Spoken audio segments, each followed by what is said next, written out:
Good morning friends.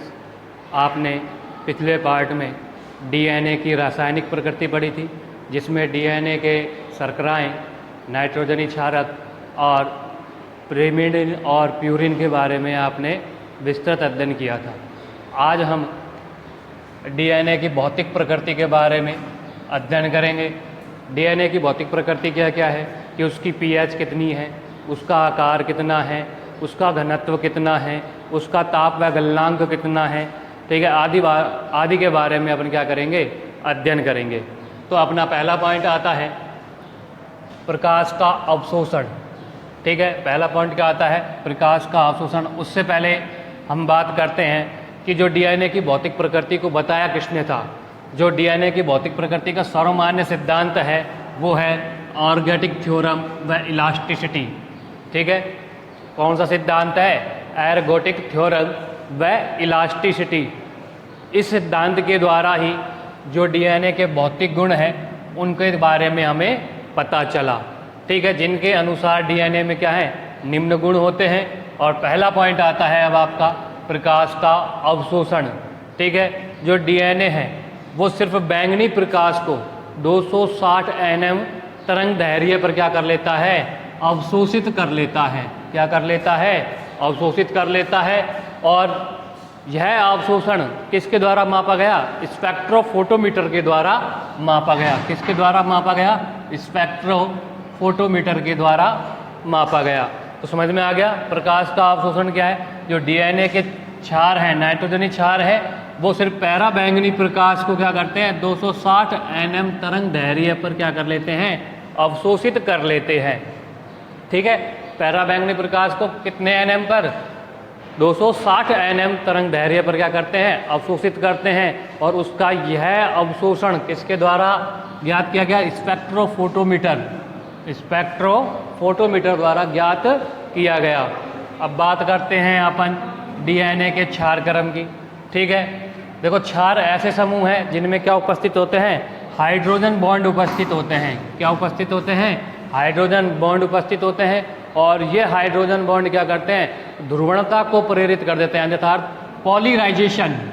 क्या कर देते हैं, पॉलीराइजेशन को परिवर्तित कर देते हैं। ठीक है, परिवर्तित करने की क्या रखते हैं, क्षमता रखते हैं। ठीक है, इतना समझ में आ गया। क्षार में सिर्फ कितना सा है, जो क्षार हैं वो क्या करते हैं, उनमें हाइड्रोजन बॉन्ड उपस्थित होते हैं। और जो डीएनए में पॉलीराइजेशन होता है, ध्रुवणता उत्पन्न होती है, उसको क्या करते हैं, परिवर्तित करते हैं। और जो इसका पीएच है, किसका, डीएनए का, वो 11.3 पर। ठीक है, यदि डीएनए का पीएच या क्षार का पीएच 11.3 पर हो जाए तो ये जो हाइड्रोजन बॉन्ड हैं वो क्या हो जाते हैं, समाप्त हो जाते हैं, टूट जाते हैं। और हाइड्रोजन बॉन्ड समाप्त हो गए तो डीएनए भी क्या हो जाएगा, टूट जाएगा। ठीक है, तो इससे क्या है, डीएनए भी क्या हो जाता है, विकृत हो जाता है। तो आपको समझ में आ गया, क्षार ऐसे समूह हैं जिनमें क्या होता है, हाइड्रोजन बॉन्ड होते हैं और क्या करते हैं, ध्रुवणता को परिवर्तित करने की क्षमता रखते हैं। और परिवर्तित करते हैं तो पीएच 11.3 पर क्या होता है, हाइड्रोजन बॉन्ड टूट जाते हैं। और क्या होता है, डीएनए भी टूट जाता है। हाइड्रोजन बॉन्ड टूटेंगे तो डीएनए टूट जाएगा। अब बात करते हैं अपन पीएच की। अगर पीएच का मान 1 से कम है, किससे कम है, 1 से कम है, या फिर 1 क्या है, ज़्यादा है, और पीएच क्या है, कम है, तो न्यूक्लियोटाइडों के मध्य जो फास्फोडाइएस्टर बंध हैं, ठीक है, वो क्या हो जाते हैं, टूट जाते हैं। क्या हो जाते हैं, टूट जाते हैं। और जब फास्फोडाइएस्टर बंध टूट जाते हैं तो शर्कराएं व प्यूरिन क्षार के मध्य स्थित नाइट्रोजन ग्लाइकोसाइडिक बॉन्ड भी क्या हो जाता है, टूट जाता है। ठीक है, अगर पीएच 1 से कम है, अगर पीएच 1 से कम है तो फास्फोडाइएस्टर बंध टूटेंगे। और फास्फोडाइएस्टर बंध टूटेगा तो उसमें जो शर्कराएं हैं, प्यूरिन्स हैं और pyrimidines हैं, वो क्या हो जाएंगे, वो भी टूट जाएंगे। अर्थात उनके मध्य में जो नाइट्रोग्लाइकोसाइडिक बंध है वो भी क्या हो जाएगा, टूट जाएगा। ठीक है, अगर पीएच का मान क्या है, 4 है, तो प्यूरिन के हटने पर डीएनए को हम क्या कहेंगे, एप्यूरिनिक अम्ल कहेंगे। क्या कहेंगे, एप्यूरिनिक अम्ल कहेंगे। ठीक है, अगर पीएच का मान 4 हो तो यदि 1 से कम हो तो क्या हो जाएंगे, फास्फोडाइएस्टर बंध टूटेंगे और नाइट्रोग्लाइकोसाइडिक बंध भी टूटेंगे। ठीक है, इतना समझ में आ गया। अब बात करते हैं, अगर पीएच का मान क्या हो, 4 हो, और जब उस पीएच का मान क्या हो जाएगा, 4 हो जाएगा, तो उसमें क्या हो जाएगा, जो प्यूरिन क्षार हैं वो क्या हो जाएंगे, हट जाएंगे। अगर प्यूरिन क्षार हट गए तो उसे उस डीएनए को अपन क्या कहेंगे, एप्यूरिनिक अम्ल कहेंगे। क्या कहेंगे, एप्यूरिनिक अम्ल कहेंगे। अगर पीएच का मान कितना हो जाए, 13 हो जाए, क्या हो जाए, 13 हो जाए, तो एप्यूरिनिक अम्ल का भी क्या हो जाता है, जल अपघटन हो जाता है। ठीक है, तो अपन को 3 बातें यहाँ ध्यान रखनी हैं। एक तो पीएच कब हो, 1 से कम हो, 1 से कम होता है तो क्या होता है, जो फास्फोडाइएस्टर बंध हैं वो क्या हो जाते हैं, टूट जाते हैं। जब फास्फोडाइएस्टर बंध टूटता है तो शर्करा और प्यूरिन के मध्य जो भी नाइट्रोग्लाइकोसाइडिक बंध है वो भी क्या हो जाता है, टूट जाता है। अगर पीएच का मान 4 हो जाए तो उसमें क्या है, प्यूरिन क्षार हैं वो क्या हो जाते हैं, हट जाती हैं। और अगर प्यूरिन क्षार हट जाती हैं तो क्या हो जाएगा, तो उसे, अगर डीएनए से प्यूरिन क्षार हट जाए तो उस डीएनए को हम क्या कहेंगे, एप्यूरिनिक अम्ल कहेंगे। क्या कहेंगे, एप्यूरिनिक अम्ल कहेंगे। अगर पीएच का मान क्या हो जाए, 13 हो जाए, कितना हो जाए, 13 हो जाए, तो एप्यूरिनिक अम्ल का क्या हो जाता है, जल अपघटन हो जाता है। अब बात करते हैं चौथे पॉइंट की, आयनिक क्षमता। ठीक है, आयनिक क्षमता। देखो आयनिक क्षमता क्या है, कोई विलयन में क्या उपस्थित है, उसके आयन हैं और वो क्या करते हैं, बॉन्ड का निर्माण करते हैं। तो देखो, जब डीएनए की शर्करा फास्फेट बैकबोन से के फास्फेट ऋणात्मक रूप में आवेशित होते हैं, क्या होते हैं, ऋणात्मक रूप से आवेशित होते हैं और एक समान आवेश आपस में क्या हो जाते हैं, विकर्षित हो जाते हैं। जैसे अपन ने फास्फेट समूह है तो H3PO4 है तो H3+ हो जाएगा और PO4- हो जाएगा। यहाँ पे क्या है, फास्फेट समूह माइनस है और फास्फेट के किसी बैकबोन से, यानी और कोई फास्फेट समूह है उससे भी यह क्या करे, बॉन्ड का निर्माण करे, तो उसमें भी क्या है, ऋणात्मक है और उधर भी ऋणात्मक है। अब ये दोनों क्या हो गए, ऋणात्मक हो गए। अब दोनों ऋणात्मक आवेश हैं तो ये इन दोनों में क्या हो जाएगा, विकर्षण हो जाएगा। क्या हो जाएगा, विकर्षण हो जाएगा। ठीक है, और अगर फास्फेट समूहों की लक्षणों में उपस्थिति हो जाए, ठीक है, अगर फास्फेट समूह में क्या हो जाए, लवण उपस्थित हो जाएं, तो फास्फेट समूह में आवेश क्या हो जाते हैं, उदासीन हो जाते हैं। ठीक है, अगर 2 समान आवेश हैं तो उनमें क्या होगा, विकर्षण होगा। ठीक है, और अगर इनमें आवेश नहीं है और इसमें क्या आ जाए, कोई लवण आ जाए, क्या आ जाए, लवण आ जाए, तो ये जो फास्फेट समूह है ना, ये फास्फेट समूह वो क्या हो जाएगा, उदासीन हो जाएगा। क्या हो जाएगा, उदासीन हो जाएगा। ठीक है, अर्थात जो द्विकुंडलित डीएनए स्ट्रक्चर है वो क्या हो जाएगी, स्थिर हो जाएगी और स्थिर डीएनए में ग्वानिन और साइटोसिन की मात्रा क्या हो जाएगी, वो भी नियत हो जाती है। क्या हो जाती है, नियत हो जाती है। ठीक है, तो समझ में आ गया आयनिक क्षमता क्या है। एक बार फिर से देख लो आयनिक क्षमता क्या है। देखो आयनिक क्षमता में क्या है, जो डीएनए के शर्करा फास्फेट है यानी H3PO4 है, ठीक है, वो क्या है, ऑलरेडी ऋणात्मक है। क्या है ये, ऑलरेडी ऋणात्मक है फास्फेट समूह। ठीक है, फास्फेट समूह ऋणात्मक है। अगर हम इसे क्या करेंगे, किसी और फास्फेट से आवेशित करेंगे, ठीक है, तो वो भी क्या है, ऋणात्मक है। अब ये दोनों क्या हो गए, ऋणात्मक ऋणात्मक हो गए। और जहाँ समान आवेश होता है वहाँ क्या होता है, विकर्षण होता है, अर्थात एक दूसरे से दूर हटेंगे। ठीक है, जब ये एक दूसरे से दूर हट जाते हैं, चलो एक तो कंडीशन ये हो जाएगी, अगर इसके स्थान पर क्या हो जाए, लवण आ जाए, नेगेटिव के स्थान पर क्या आ जाए, लवण आ जाए, तो PO4 क्या हो जाएगा, उदासीन हो जाएगा, नेगेटिव हो जाएगा। ठीक है, इतना समझ में आ गया। और जब ये फास्फेट समूह क्या हो जाएगा, नेगेटिव हो जाता है, तो इसमें उपस्थित ग्वानिन और साइटोसिन भी क्या हो जाते हैं, उदासीन हो जाते हैं। क्या हो जाते हैं, उदासीन हो जाते हैं। ठीक है, तो इतना समझ में आ गया ना आपको। अगर दोनों समान आवेश हो जाते हैं तो विकर्षण होता है, अगर समान आवेश नहीं होते उसकी जगह लवण आ जाए तो क्या हो जाता है, जो द्विकुंडलित शाखा है वो क्या हो जाती है, उदासीन हो जाती है। और उदासीन हो जाने पर जो ग्वानिन है और साइटोसिन है वो भी क्या हो जाएंगे, उदासीन हो जाएंगे।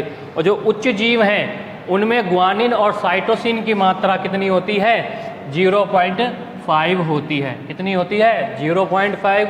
जबकि निम्न जीवों में ग्वानिन और साइटोसिन की मात्रा क्या होती है, 0.27 और 0.67 तक होती है। ठीक है, 27 से कितनी होती है, 0.67 तक होती है। तो ये आपका आयनिक क्षमता भी हो गया। अब बात करते हैं अपन आकार की, कि डीएनए का आकार कैसे करना है। देखो डीएनए का आकार क्या है, डीएनए को पहले विद्युत क्षेत्र में रखा जाता है। ठीक है, और जब इसे हम विद्युत क्षेत्र में रखते हैं ना तो डीएनए के क्या बन जाते हैं, आयन बन जाते हैं और अलग अलग इलेक्ट्रॉनों की तरफ गति करते हैं। ठीक है, तो वही देखेंगे अपन। अब देखो डीएनए को जब विद्युत क्षेत्र में रखते हैं तो धनात्मक इलेक्ट्रोड पर डीएनए क्या हो जाते हैं, चले जाते हैं। किस इलेक्ट्रोड पर चले जाते हैं, धनात्मक इलेक्ट्रोड पर चले जाते हैं। कौन चला जाएगा, ये डीएनए के खंड चले जाएंगे। ठीक है, अगर डीएनए का इलेक्ट्रोफोरेसिस किया जाए, ठीक है, इलेक्ट्रोफोरेसिस वही है विद्युत धारा प्रवाहित की जाए, तो छोटे खंड क्या होते हैं, अत्यधिक तेजी से स्थानांतरित होते हैं और जो बड़े खंड हैं वो धीरे धीरे क्या करते हैं, गति करते हैं। क्या करते हैं, धीरे धीरे गति करते हैं और जेल में से क्या हो जाते हैं, दूसरे इलेक्ट्रोड पर पास हो जाते हैं। ठीक है, और अगर इलेक्ट्रॉन माइक्रोस्कोपी द्वारा इस डीएनए के आकार का अध्ययन किया जाता है, डीएनए का आकार का अध्ययन किसके द्वारा किया जाता है, इलेक्ट्रॉन माइक्रोस्कोपी के द्वारा। ठीक है, इलेक्ट्रॉन माइक्रोस्कोपी के द्वारा डीएनए के आकार का अध्ययन किया जाता है। और यह क्वेश्चन लैब असिस्टेंट में पूछा गया है। किस में पूछा गया है, लैब असिस्टेंट में पूछा गया है। इलेक्ट्रॉन माइक्रोस्कोपी का उपयोग किया है डीएनए के आकार का अध्ययन करना। ठीक है, और एग्रोस जेल में डीएनए के बड़े बैंडों को अलग अलग किया जाता है। जो एग्रोस जेल है उसमें डीएनए के बड़े खंडों को क्या किया जाता है, अलग अलग किया जाता है। तो आई होप कि आपको सब समझ में आ गया होगा। प्रकाश का अवशोषण बैंगनी रंग का है 260 nm पर, और इसे हम किससे द्वारा ज्ञात करते हैं, स्पेक्ट्रोफोटोमीटर द्वारा ज्ञात करते हैं। क्षार है, क्षारों में क्या पाए जाते हैं, हाइड्रोजन बॉन्ड पाए जाते हैं, और हाइड्रोजन बॉन्ड क्या करते हैं, ध्रुवणता को प्रेरित करते हैं या परिवर्तित करते हैं। और जब pH 11.3 पर होती है तो हाइड्रोजन बॉन्ड क्या हो जाते हैं, अर्थात क्षार क्या होते हैं, टूट जाते हैं, हाइड्रोजन बॉन्ड टूट जाते हैं, जिससे क्या हो जाता है, फास्फोडाइएस्टर बंध भी क्या हो जाते हैं, टूट जाते हैं। अगर हम pH की बात करें, अगर pH 1 है तो फास्फोडाइएस्टर बंध भी टूटेंगे और नाइट्रोग्लाइकोसाइडिक बंध भी क्या हो जाएंगे, टूट जाएंगे। ठीक है, और अगर pH का मान 4 है तो प्यूरिन हट जाएगा, तो उस डीएनए को हम क्या कहेंगे, एप्यूरिनिक अम्ल कहेंगे। क्या कहेंगे, एप्यूरिनिक अम्ल कहेंगे। और जब pH का मान कितना हो जाए, 13 हो जाए, तो एप्यूरिनिक अम्ल का भी क्या हो जाता है, खंडन हो जाता है। क्या हो जाता है, एप्यूरिनिक अम्ल का जल अपघटन हो जाता है। जो आयनिक क्षमता है, आयनिक क्षमता डीएनए की शर्करा फास्फेट बैकबोन से फास्फेट ऋणात्मक समूह से आवेशित होते हैं। जब आवेशित होते हैं तो दोनों में क्या हो जाता है, समान आवेश हो जाता है। दोनों क्या हो जाते हैं, ऋणावेश ऋणावेश हो जाते हैं। जब दोनों समान आवेश हो जाते हैं तो उनमें क्या होता है, विकर्षण हो जाता है। तो उनमें क्या हो जाता है, विकर्षण हो जाता है। ठीक है, और जब डीएनए कुंडलित है, डीएनए क्या है, द्विकुंडलित है, वो क्या हो जाता है, स्थिर हो जाता है। और जब डीएनए कुंडलित, जो डीएनए कुंडलित डीएनए है वो क्या हो जाता है, स्थिर हो जाता है। तो उसके क्या है, जो ग्वानिन और साइटोसिन की मात्रा है वो भी क्या हो जाएगी, नियत हो जाएगी। और इनकी मात्रा दे रखी है, उच्च जीवों में क्या है 0.5 है और निम्न जीवों में क्या है 0.27 से 0.76 है। आकार की बात करें, विद्युत क्षेत्र में क्या है, ये धनात्मक इलेक्ट्रोडों की तरफ गति करते हैं। ठीक है, और जब इलेक्ट्रोफोरेसिस किया जाता है तो छोटे खंड क्या करते हैं, अत्यधिक तेजी से गति करते हैं, और बड़े खंड क्या करते हैं, धीरे धीरे गति करते हैं।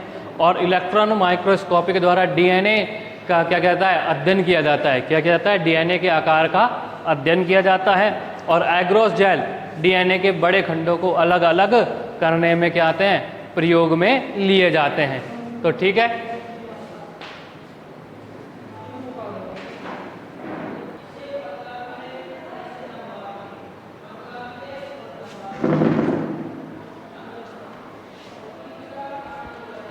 देखिए अब अपना आता है अगला पॉइंट, घनत्व। डीएनए का घनत्व कैसे कम होता है तो कौन से बैंड प्राप्त होते हैं, अत्यधिक होता है तो बैंड कहाँ प्राप्त होते हैं, ठीक है, कम होता है तो कहाँ प्राप्त होते हैं, और अत्यधिक होता है तो बैंड कहाँ प्राप्त होते हैं। तो देखो अपन जब इसका डीएनए का घनत्व ज्ञात करते हैं तो CH-Cl पैरासेंट्रिक फ्यूगेशन, CH-Cl के पैरासेंट्रिक फ्यूगेशन द्वारा क्या किया जाता है, अलग अलग किया जाता है। किनको, डीएनए को। किसके आधार पर, घनत्व के आधार पर डीएनए को CH-Cl यानी सीजियम क्लोराइड पैरासेंट्रिक फ्यूगेशन द्वारा क्या किया जाता है, अलग किया जाता है, जिससे जो अधिक घनत्व वाले पदार्थ हैं वो तो क्या हो जाते हैं, तल में बैठ जाते हैं, और कम घनत्व वाले पदार्थ हैं वो क्या है, ऊपर तैरते रहते हैं। ठीक है, तो अब समझ में आ गया। तो देखो पढ़ लेते हैं, जिसके क्या है, अत्यधिक घनत्व वाले पदार्थ क्या हो जाते हैं, विलयन के तल में बैठ जाते हैं। ठीक है, विलयन के तल में बैठ जाते हैं और डीएनए के वृहद अणु CH-Cl के पास एकत्रित हो जाते हैं, CH-Cl के पास। ठीक है, CH-Cl के पास क्या हो जाते हैं, एकत्रित हो जाते हैं, क्योंकि इन दोनों का घनत्व क्या होता है, एक समान होता है। क्या होता है, इन दोनों का घनत्व एक समान होता है। किनका, डीएनए का और CH-Cl का। ठीक है, दोनों घनत्व क्या होता है, एक समान होता है। अगर अत्यधिक घनत्व वाला डीएनए है, ठीक है, वो तल में बैठ जाएगा, और कम घनत्व वाला डीएनए है वो क्या है, ऊपर की ओर क्या करेगा, बैंड का निर्माण करेगा। कहने का मतलब यह है, जब हम CH-Cl पैरासेंट्रिक द्वारा जब डीएनए घनत्व का फ्यूगेशन करते हैं, ठीक है, जो अत्यधिक घनत्व वाले हैं वो कहाँ तो हैं, नीचे बैठ जाते हैं, तली में बैठ जाते हैं, और कम घनत्व वाले वो क्या हैं, ऊपर होते हैं। तो जो अत्यधिक घनत्व वाला है वो नीचे बैंड बनाएगा, और कम घनत्व वाला है वो क्या होगा, ऊपर ही बैंड बनाएगा। अर्थात डीएनए में साइटोसिन और गुआनोसिन का घनत्व क्या हो जाता है, अधिक हो जाता है, और एडेनोसिन और थाइमिडिन का क्या हो जाता है, घनत्व कम हो जाता है। अर्थात एडेनिन और थाइमिडिन का क्या हो जाता है, घनत्व कम हो जाता है। ठीक है, जब हमें बैंड प्राप्त होते हैं तो ग्वानिन और साइटोसिन का घनत्व क्या हो जाएगा, अत्यधिक हो जाएगा, और एडेनिन और थाइमिडिन का घनत्व क्या हो जाएगा, कम हो जाएगा। ठीक है, और अगर गुणसूत्रीय डीएनए को दो भागों में बांटकर अपन इसका पैरासेंट्रिक फ्यूगेशन कराएं, ठीक है, जब दो भागों में बंटकर पैरासेंट्रिक फ्यूगेशन किया जाएगा तो डीएनए के जो दो बैंड प्राप्त होते हैं उनमें पहला बैंड कितना % होता है, 5%, और दूसरा बैंड होता है वो कितना होता है, 95% पुनरावृत्ति अनुक्रम जीनोम डीएनए का होगा। ठीक है, तो समझ में आ गया, जो पहला बैंड प्राप्त होता है वो 5% और दूसरा बैंड प्राप्त होता है वो कितना है, 95% पुनरावृत्ति अनुक्रम जीनोम डीएनए का होगा। ठीक है, अब बात करते हैं अगले पॉइंट की, ताप एवं गलनांक। ठीक है, अगर हम ताप की बात करें, अगर हम डीएनए को अत्यधिक ताप में रखेंगे तो क्या हो जाएंगे, जो उसके हाइड्रोजन बॉन्ड हैं वो क्या हो जाएंगे, टूट जाएंगे, और जिससे डीएनए जो द्विकुंडलित शाखा है वो क्या हो जाएगी, खुल जाएगी, और जब डीएनए शाखा खुल जाएगी तो वो क्या हो जाएगा, एक सूत्री शाखा में बट जाएगा।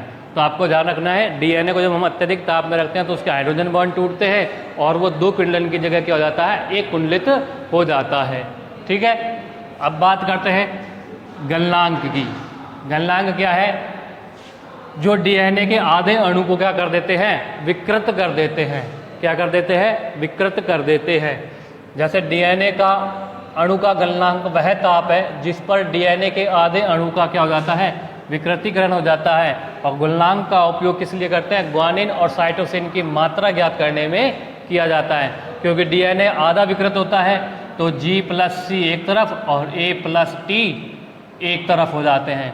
ठीक है, और इससे हम क्या करते हैं, गलनांक के द्वारा G+C की मात्रा हम ज्ञात कर लेते हैं। ठीक है, अब बात करते हैं विलयन की जलावरोधकता की। विलयन की जलावरोधकता क्या है, ऐसे पदार्थ तो जल में डूबे होते हैं उनका क्या होता है, गलनांक तो कम होता है। जैसे ही गलनांक कम होता है तो डीएनए के क्षारकों का विलयन घोलने में सहायक हो जाते हैं और उनके मध्य हाइड्रोजन बॉन्ड भी क्या हो जाते हैं, टूट जाते हैं। ठीक है, गलनांक कम है तो हाइड्रोजन बॉन्ड क्या हो जाते हैं, टूट जाते हैं।